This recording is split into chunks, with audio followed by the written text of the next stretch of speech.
Oh, that looks lovely. Edible flowers in recipes, and we're going to cook some more recipes a little bit later on with those edible flowers. Looking forward to that. But right now, we're joined by Ansie, Bob's and Bella's trainer, fabulous trainer, I might add, because she's doing wonderful work with our two. But this morning, we're talking about a very interesting topic. We're talking about who's the top dog in the relationship, whether that's between you as the owner and your dog, or between your dogs at home. But it's very important to establish that relationship from an early stage. Ansie, how are you doing this morning? I'm well, thank you. Good, good, good. I see they are the top dogs at the moment, being they are sitting on top of us, which, but it is a very, very interesting topic like this. Why is it so important to establish that relationship off the bat as soon as you can?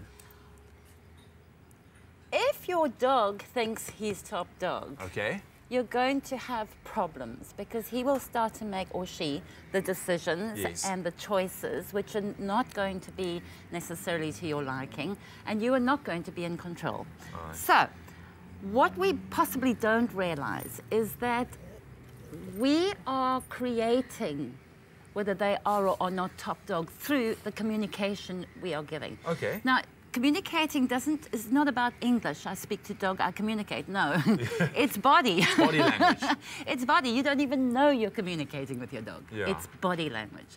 Wow. So little simple things like, who do you feed first in the family of the dogs? Yes.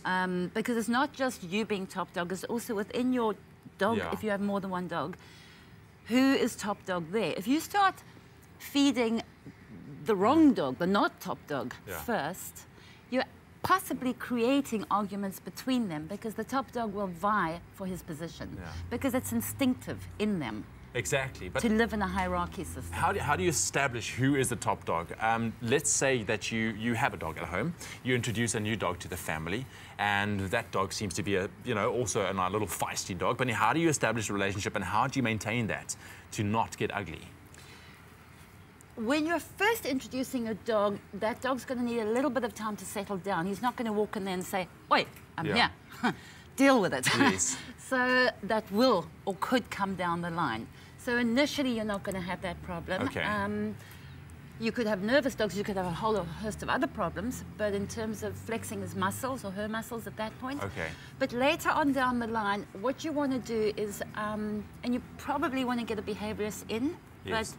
But ideally, if you put one plate of food down, it's primary resource. One plate of food down, yeah, and put it down between them in the middle, nobody closer, and see who, that will show you immediately who's top dog.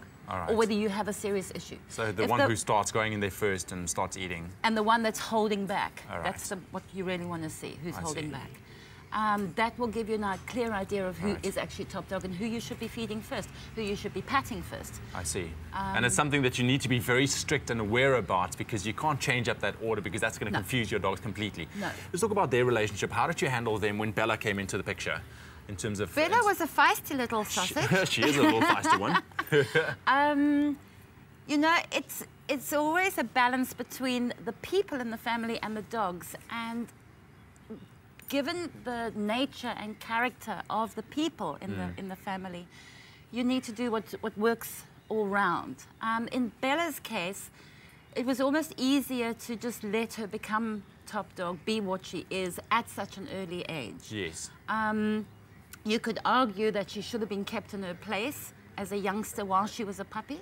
Yeah. But the dynamics of the situation, just because of who Bobby is, he's such a gentle soul. Oh. The dynamics of the situation was probably easier just to let her be top dog, which is what she is. All right. Every now and again, Bobby will say, "Oi, you're a kid. Get in your place." Yeah. But not that often.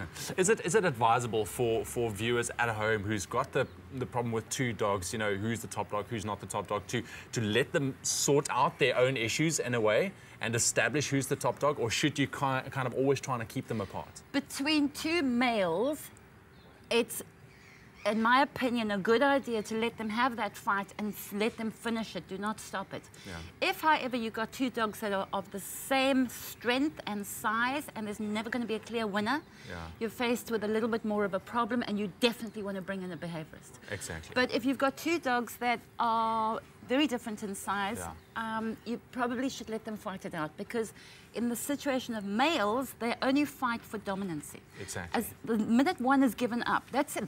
They will never fight again. the situation is resolved.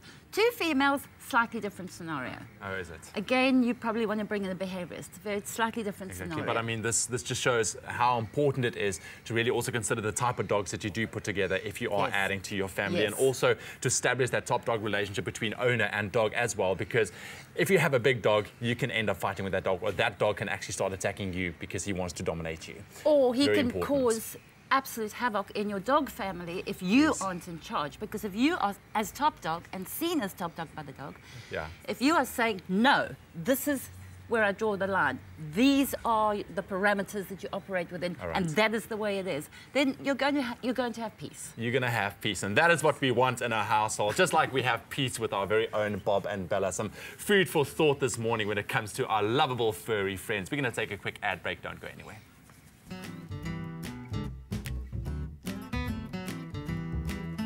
Share the love with South Africa's most loved dog food, Bobtail, for strong South African dogs.